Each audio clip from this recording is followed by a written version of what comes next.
Good to see JJ Walker once again. And JJ, thanks for coming by. Of course, man. You know, what's been going on since last time we caught up with you? You know, it was like one of the earlier outdoor meets out here a couple months ago. What's been going on with JJ since then?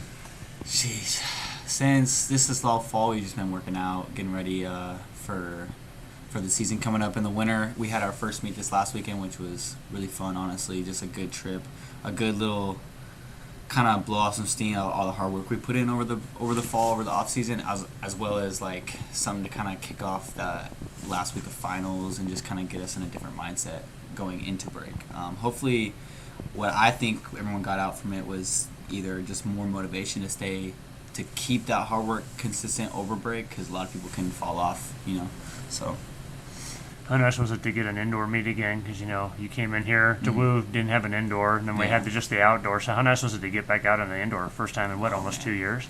The last time I was in indoor, I think, was when I got hurt, and that was, like, kind of a big situation for me. So to be back in, and especially in a brand new facility like this place, which was it was beautiful. It was really inspiring to be around and kind of just put us all in a good, like, mindset for future meets for sure. And that's where our conference is going to be, so it kind of gives us a little feel like prior to the whole season, really. But you know, how different was the training too this year unlike other years? Because, you know, usually you use the indoor to get ready for outdoor, but in this case, last year we didn't have an indoor, and then before that we didn't have an outdoor. So then we had no outdoor, no indoor, and then you had just an outdoor. So how did you kind of use the outdoor to get you ready for the indoor?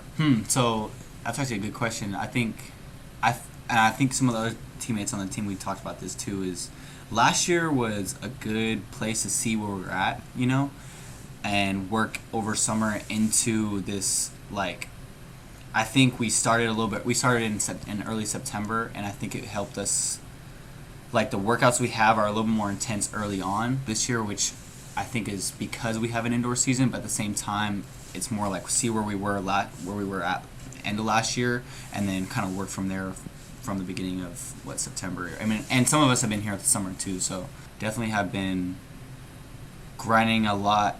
Like, workouts have been a lot more intense than I remember them, that's for sure.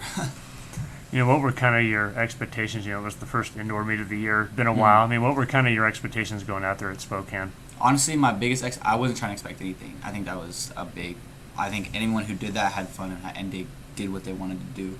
Because sometimes, like, your expectations can be always set too high, especially when you're going into this meet against bigger schools and whatnot. And I think having no expectations and just kind of working on what you've already been working on is the biggest point for it all, You know, for you, your path to Woo was definitely unconventional, right? You know, because you were at Concordia before you ended up coming here. Just kind of walk us through what was it like, going through there and then having to find another school, and what kind of led you to Western Oregon?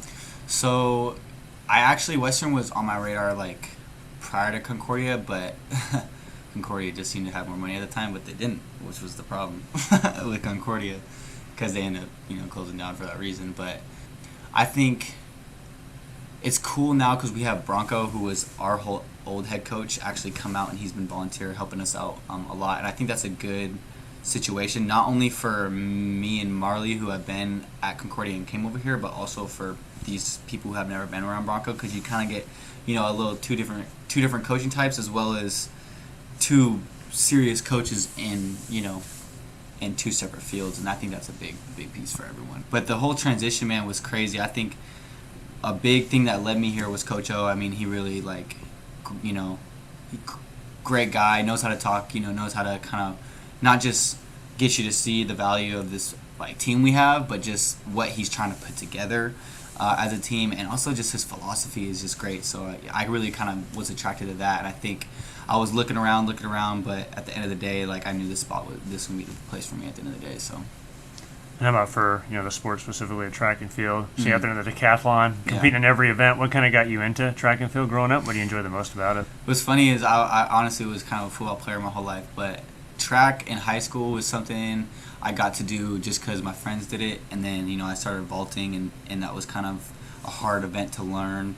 And I fell in love with that, like, off bat. And then, I did some hurdles and some jab. And those are kind of like the three main, I guess, the hardest learning curves when learning techniques for those events. And since I already had a background in those, I was like, my coach at the time was like, why not do a deck, So I ended up just doing that and kind of fell in love with it, because I feel like I can't I feel like since instead of being super good at one thing, be decent at everything and just call that your event, you know? So, and I like it a lot. I think the grind's fun. I think based on my personality, it fits who I am as well as anyone else who's doing it. They wouldn't do it unless they didn't love doing everything, you know? So it seems like a lot, but the best part about being a deck is turning everything and simplifying it into one thing. And I think that's what I like most about being a deck.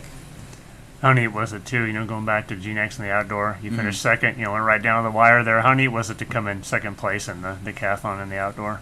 It was nice. I have a lot more aspirations than second though, so hopefully I can win it this year. But I think second was honestly the perfect thing for me because it just it was a good feeling to go out there and compete and get that spot. But at the same time, it's it was a good motivational point for me too because I don't if you're not first, you're last.